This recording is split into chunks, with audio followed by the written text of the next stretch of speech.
Freddy Peralta had his worst start of the season last night, and based on recent reports about his contract demands, it's starting to feel like the marriage between Peralta and the Mets might be short-lived.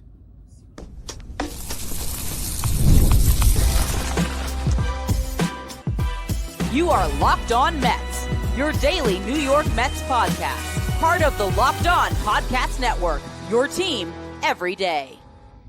Hello to all you amazing Mets fans. You're listening to Locked On Mets. I'm your host, Ryan Finkelstein, and on today's show, we're talking all about Freddy Peralta. In the first segment, we're going to discuss the game last night and how poor he performed. Then in the second segment, we're going to talk about the recent reports about his contract demands.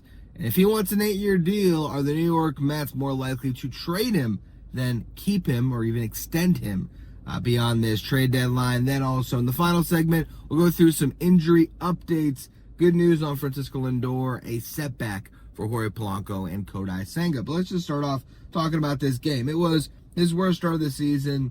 Had two strong frames to start things off, then had a disaster of a third inning where he issued a leadoff walk. Gave up a double that put two runners in scoring position. Then J.J. Weatherholt ripped an RBI single that drove in two. Peralta then hit a batter, picked up a strikeout. Then he gave up an RBI double to Jordan Walker. A ground out scored a fourth run. Just like that, the Mets were in a 4-0 hole. He then had a 1-2-3 fourth inning, but ran into some more trouble in the fifth as he gave up a one-out single and then a two-run homer. 6 earned runs for Freddy Peralta. To his credit, he got through 6, and the Mets did not have to use any of their high-leverage arms. They had Joey Gerber get them 2 more innings. He was out there to try to get them 3, and then he got hurt. We'll talk about that a little bit in the final segment today. And Cidel Perez finished the game off for the Mets. The Mets didn't score, so we're not going to spend too much time on the offense. Dustin May pitched a good game. The Mets only had 5 hits. Just a rough game all around for the Mets. But no need to go into a much deeper game recap than that. I want to look at Peralta because now you're looking at a guy that has an ERA over 4 through 14 starts in the Mets uniform. He's almost halfway through his season. Has not been great for Peralta. He's given up 4 runs or more now 4 times. He's had 4 earned runs allowed 3 times. This start, he gave up 6. He's given up 3 runs 3 times, and then he has 6 starts where he's given up 2 or less. 5 of those, 1 or less. So for Peralta, he's either been really good or other times not so great.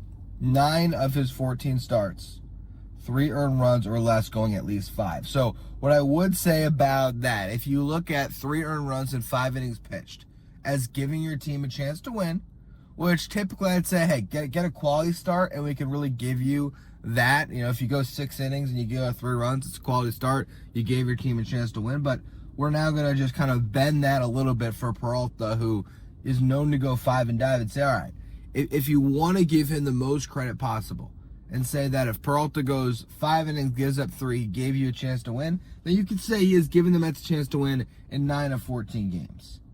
But the quality starts this year have been few and far between. And look, with Freddy Peralta, you might not always get length. But the difference last year for the Brewers, he had 24 starts where he gave up less than 3 runs. Less than 3 runs. Now, 33 starts, 24 of them across a whole season where he gave up less than 3. He had 9 starts where he gave 3 or more runs. So, last year he was just much better. Right now he has 7 starts where he's giving up 3 or more runs. So that right there is a big difference. We're just talking about volume of starts where he's allowed 3. It's a lot worse than he's been last year. I know that there's been points this season where you can look at the ERA and say, well, look, he's got an ERA in the mid-3s. It's not that bad. And, his career ERA is in the mid-3s. So I know there's been points where people have been able to take the stats that Peralta is putting up this year, put it up next to his career numbers, and say, all right, well, he's been pretty much the same guy that he's always been. And I get that. I understand that you don't expect Freddy Peralta to pitch deep into games. I get that last year he probably got fortunate a little bit to have a 2.70 ERA, and maybe he really is a pitcher that'll live more in that mid-3 range. And that's fine. That's a good pitcher. If he just had a rinse and repeat season of what he did in 2024 when he had a 3.68 ERA across 32 starts, struck out 200 and 173 in 2/3 innings pitched, That's a good arm. That's a really good arm. But you were trading for the guy that went 17-6 last year, that led a really good Brewers team, that had a 2.7 ERA in 33 starts, 176 and 2/3 innings pitched.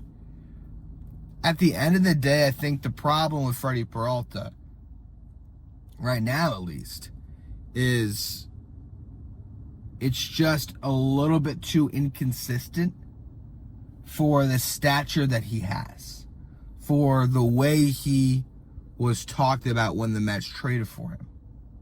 By yours truly as well. Freddy Peralta is one of two pitchers in Major League Baseball who struck out 200 batters in the last 3 seasons. Peralta and Dylan Cease. Dylan Cease just got a 7-year, $210 million deal. Granted, significant deferrals in that contract did take the present day value down to, I believe it was like somewhere in the 180 range. Let me look real quick. Yeah, 7 years, $184.6 million was the present day value. So when it comes to the luxury tax hit, Dylan Cease is costing the Blue Jays $26.4 million per season. And so I don't think it's crazy to think, oh yeah, well, Freddy Peralta should end up in that range to make around $25 million per. But recent reports suggest that it wants a lot more than that. Bob Nightingale this past week said people close to Peralta have made it clear that he wants something close to what Max Fried got. And Max Fried got an 8-year deal from the Yankees worth $218 million. Now, Peralta's a good pitcher. He is. But an 8-year deal is just not going to come from the New York Mets. And we've wondered why hasn't a contract extension, been agreed upon. And if he wants an 8-year deal, that's one big sticking point. Max Fried got $27.25 million per over an 8-year deal, which is better than that Dylan Cease contract that I just laid out. And I think the comp is not Peralta to Fried. That's not a good comp. Peralta to Cease is a great comp. Makes a lot more sense. Two guys who have been very similar in terms of innings pitch range at times and strikeouts. Guys that can be a little bit frustrating. Not your set it and forget it ace, but a guy that can pitch like an ace or even pitch like one of the best in baseball for a stretch. You can see Freddy Peralta on the right day and he can strike out 9 and give you 6 strong innings, or he can fight through 5 and only give up the 1 run. But we're not seeing that start enough.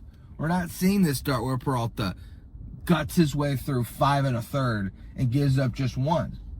We're seeing the start where he is trying to gut his way through 5 1/3 and he gives up the 2-run homer that makes it a 3-run day for Peralta, and not good enough, clearly.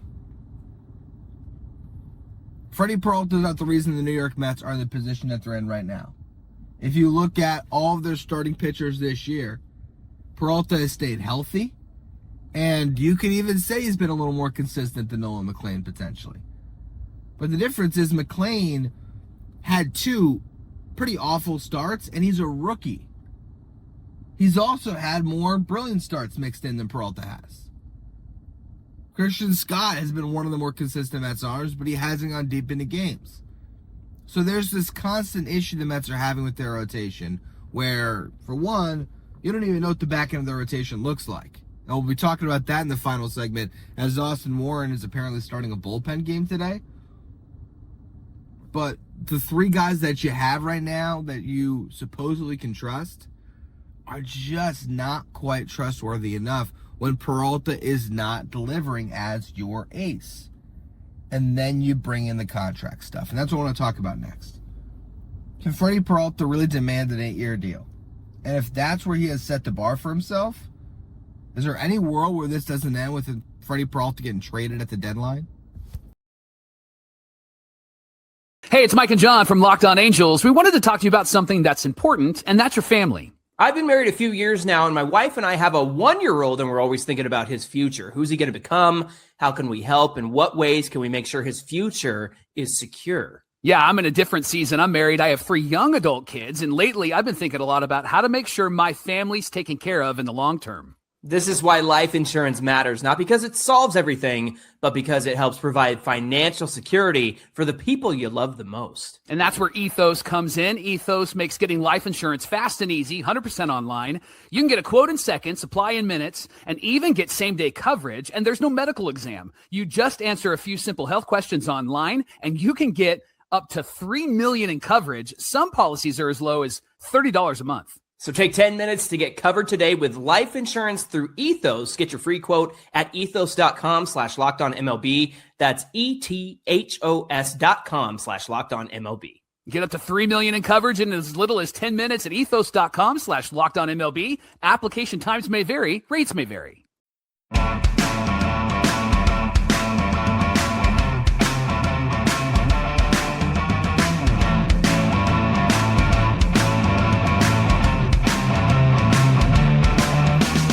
If you're watching on YouTube, do me a favor and hit that subscribe button. Help us get closer to our next goal of 17,000 subscribers. So as I said in the last segment, Bob Nightingale of USA Today has reported that people familiar with Peralta's thought process believe he is seeking a long-term deal similar to the one Max Fried got for the New York Yankees a few years ago. And that deal, of course, an 8-year, $218 million deal. Now, where does Bob Nightingale get this report? People familiar with Peralta's thinking. Does it make sense for the Mets to leak this to Nightingale? I don't really think so. Why, at this time, is Peralta's agent leaking that number? So I don't know where this comes from, but let's just take it at face value, even if the leak doesn't entirely make sense to me of who's motivated to put this number out there. $218 million on an 8-year deal for Freddy Peralta. I just don't see that coming from the Mets. And I don't know if I see that coming from any team, to be completely honest.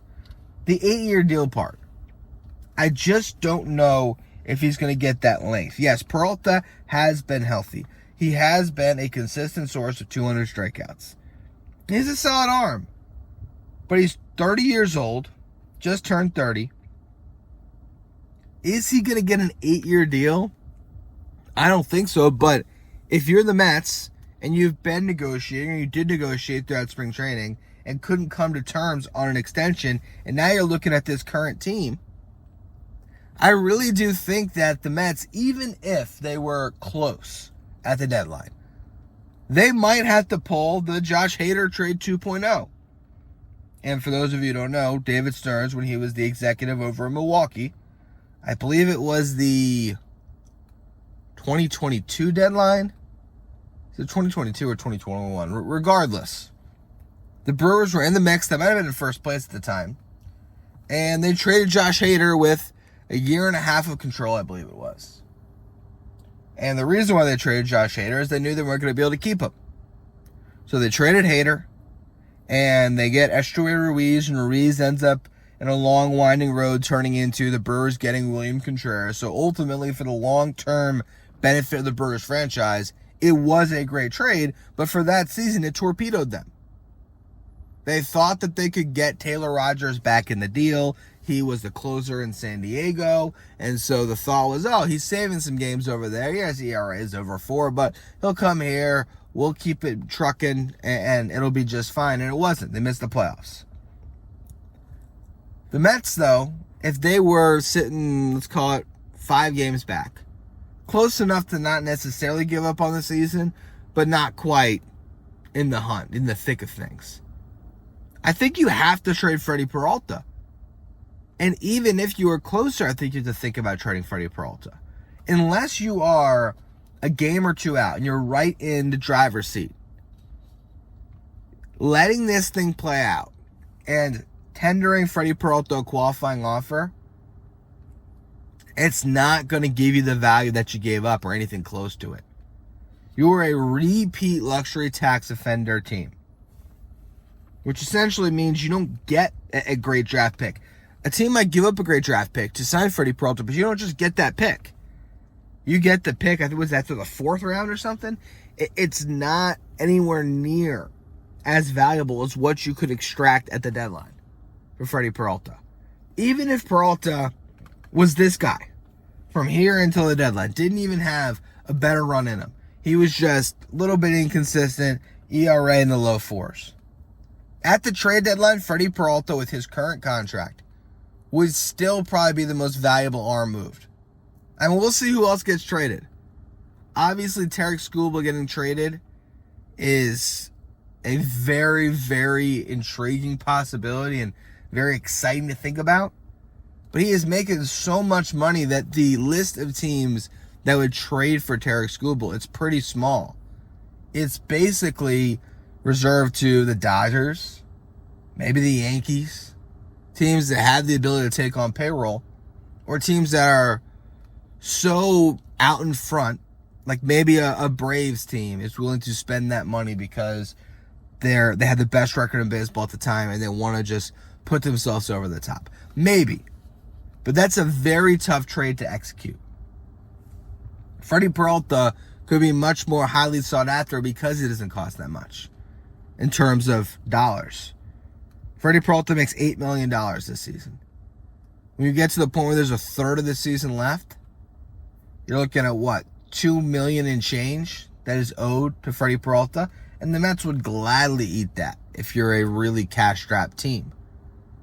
So this gets back to why the Mets right now had to be more likely to trade Freddy Peralta than to keep him.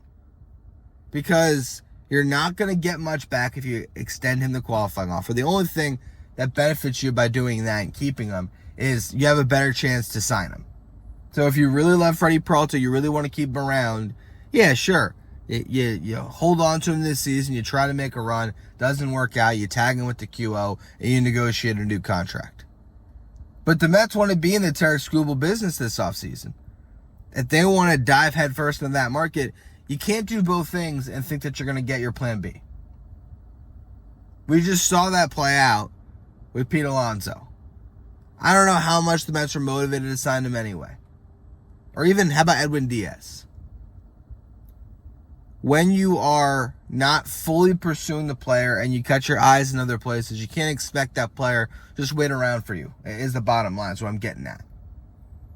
So maybe the Mets will believe that Peralta is the only arm that they should be signing, and maybe they will let this thing play out. They'll give him the QO, and they will just work with him in the offseason to get a deal done. Maybe. But you can't count on that right now, and I'm telling you, you can probably get back close to what you gave up if you trade Freddy Peralta.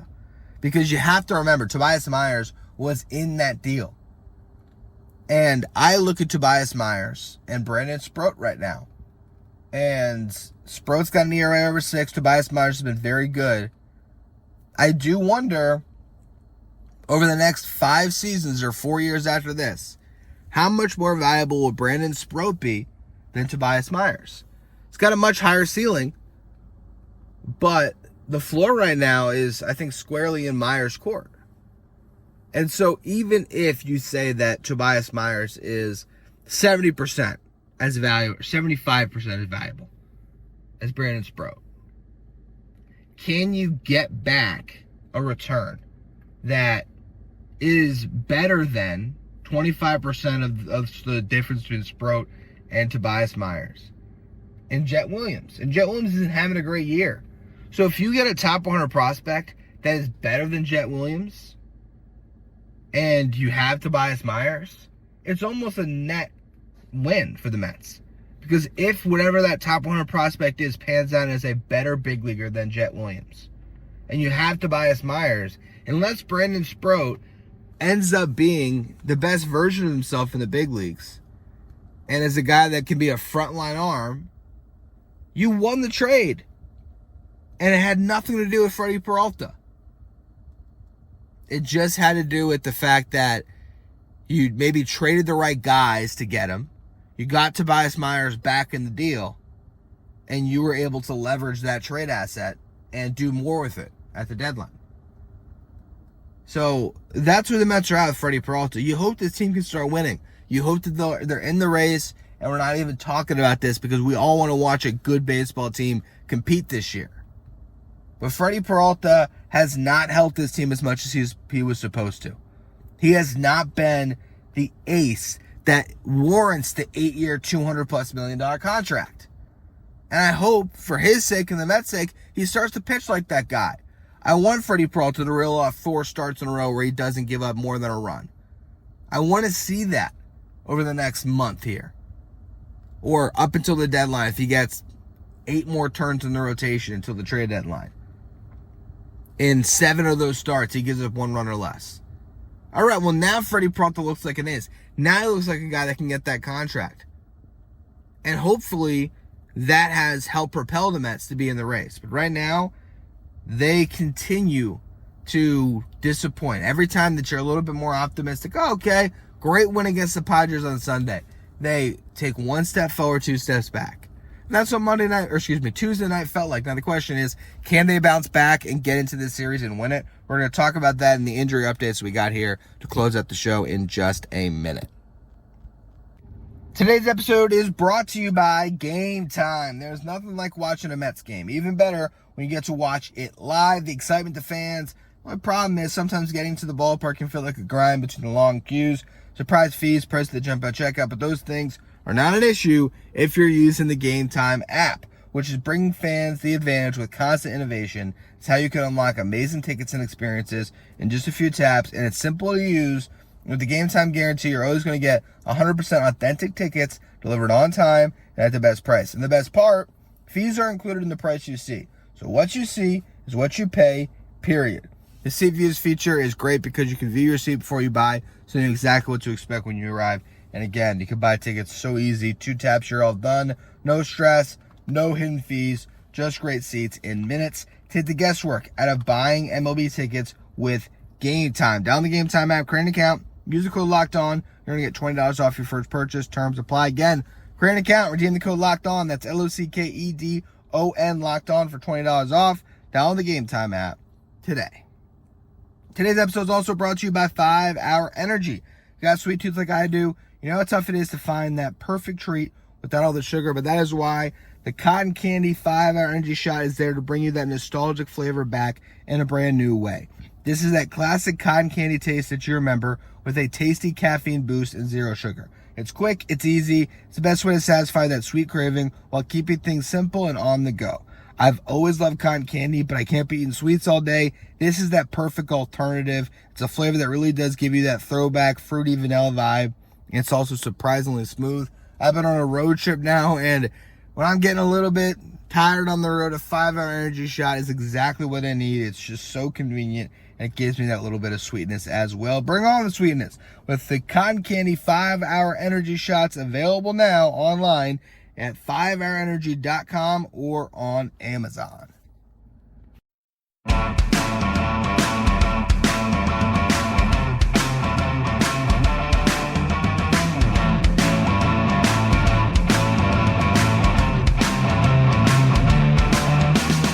Thank you for making Locked On Mets your first listen or your first watch every day, and thank you for making Locked On the #1 sports podcast network. A lot of injury updates came out on Tuesday. For one, Francisco Alvarez was back in the lineup. Hayden Senger went down, so that was obviously a big upgrade for the Mets to get their starting catcher back.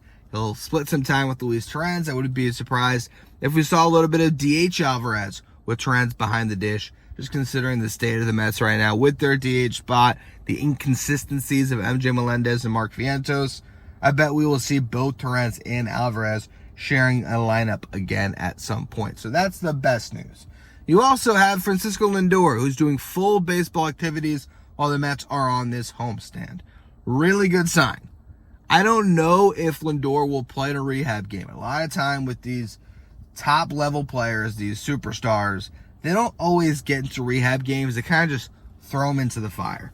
So with Lindor now doing full baseball activities, you really never know. There's a world where he does that all week and they say, all right, hit the road with the team, you're activated. So that's a huge piece of the New York Mets that should be coming back soon. Whether it is next week or the following one, Francisco Lindor should be back in the Mets lineup sooner than later. And that's huge because Jorge Polanco is not coming back anytime soon. Right now, he is right back in the same purgatory. His day-to-day, his ankle flared up. They're just trying to navigate this thing. And basically what they've said now is Jorge Polanco is not going to do anything when he comes back but DH. Because I think trying to get him to be able to play first base, that part of the progression maybe is hindering him. And they're just trying to get him to a point where he doesn't feel pain. But the guy is obviously really struggling. And I don't want it to be a big knock on Polanco. Like, this is not an Anthony Rendon situation where Polanco got his money and now he's just, trying to sit on the sidelines. He wants to play. He's trying to play. It sounds like he's dealing with an injury that's brutal. I mean, you have Carlos Mendoza saying that they're talking to specialists overseas. Like, there's just absolutely nobody that can figure out what's wrong with him or what's the best thing to do for it. Shutting him down, Carlos Mendoza said, not an option. That him trying to work through it is, I guess, better than shutting him down. But you can't have a guy on your roster that might be all of a sudden unable to play for 2 to 3 days. They're trying to get him to a point where he can at least DH. And honestly, I don't know why they weren't doing that in the first place. Who cares if Jorge Polanco plays first base? Honestly, whoever is opposite him as far as DH or first base, whatever hitter they decided to plug into the lineup, whether it's Mark Vientos, Jared Young, even MJ Melendez, any of them can play first base. Polanco's not even a first baseman. It's not like his defense is so great you have to have him out there. It should be about his bat. So I'm glad that they're going to potentially just abandon the idea of Polanco being anything more than a DH and try to get him back to do exactly that. But it doesn't seem like we're going to see Jorge Polanco anytime soon. So for now, the return of Alvarez and the return of Francisco Lindor has to provide enough for the Mets. The good news, when you get Lindor back, all of a sudden now, Jared Young can be your DH, Brett Beatty can be your first baseman, and Bichette slides back to third, Lindor's a short. It's not a bad team. That's a pretty solid unit. I still think you're a little bit weak when it comes to the right-handed component of a DH platoon or even a first base platoon. Brett Beatty has not been great against left-handed pitching pretty much his entire career. Jared Young more primarily succeeds against righties. Those two guys kind of battle out to see who gets to be the everyday guy who gets more starts against lefties. But it'd be nice if you had a couple of right-handed bats that you can plug in and platoon with those guys. The Mets just don't have that right now. Polanco would have been the answer because he does hit very well from the right side. He's a switch hitter, but he really does crush left-handed pitching. That was one of the reasons that you signed him. Same thing with trading for Luis Robert. These guys were supposed to help you when it came to facing southpaws, and they're just not there. So the Mets will have to try to get through that, but Dazzle is there. And then Kodai Senga, let me pull up the exact injury, because he was scratched from his rehab start, was going to be on Tuesday, with ulnar nerve irritation. He's considered a day-to-day. Essentially, just trying to ramp up. He had something go in his arm, his pitching arm. But part of this, I think, and maybe not all of it, but I do wonder, recklessly speculating, if there's a world where there's a little bit of a twinge of pain and it's like, hey, why don't we just scratch it from the start? Because by him having another injury, he now reset his rehab assignment clock. When players are on a rehab assignment, for those of you who are not aware, once they begin a rehab assignment, they have 30 days to make their way back up to the big leagues. At the end of those 30 days, a player on a major league contract like Senga has to be brought back to the big leagues by the big league club. But if there's another injury, then you can reset that clock. And this now gives Kodai Senga a fresh month to try to figure things out in the minor leagues and get the results they've been looking for. So that's the latest there. When it comes to the plan for the game today, the Mets going bullpen game, it appears, with Austin Warren getting the start. Christian Scott was due to start. He gets pushed back to Thursday, which then pushes Nolan McLean back to Friday to face off against the Atlanta Braves. So over the weekend, it should be Nolan McLean, Sean Manaea / bullpen game on Saturday, and then Freddy Peralta on Sunday. Sets the Mets up a lot better for that series. For this one, maybe not as much, but my guess is it's Austin Warren and David Peterson that are going to be pitching this game. I don't know if they were going to put that out there as, it's a David Peterson bulk day, but that's the only thing that makes sense here. Because I don't think that there's a starting pitcher you're going to call in from the minor leagues. I think Zach Thornton pitched over the weekend, so you can't bring him back for this one. You can't bring Jonah Tong back into the fold. He made a start on Tuesday, and Syracuse didn't go that well anyway, so you can't bring him in the fold. The one thing that could happen here, Joey Gerber exited in the 9th inning with an apparent injury, so the Mets can send Gerber down and use that injury designation to bring Tobias Myers back up. So I do wonder if that happens here. You get Myers back into the bullpen a little bit early. That's what I would expect happens, honestly. And then you have a little bit of a bullpen game here. But I think David Peterson has to be a big part of it. So we'll see what the Mets can do here. You win this game, Tristan Scott leads you to a victory on Thursday. You win a series, you move on.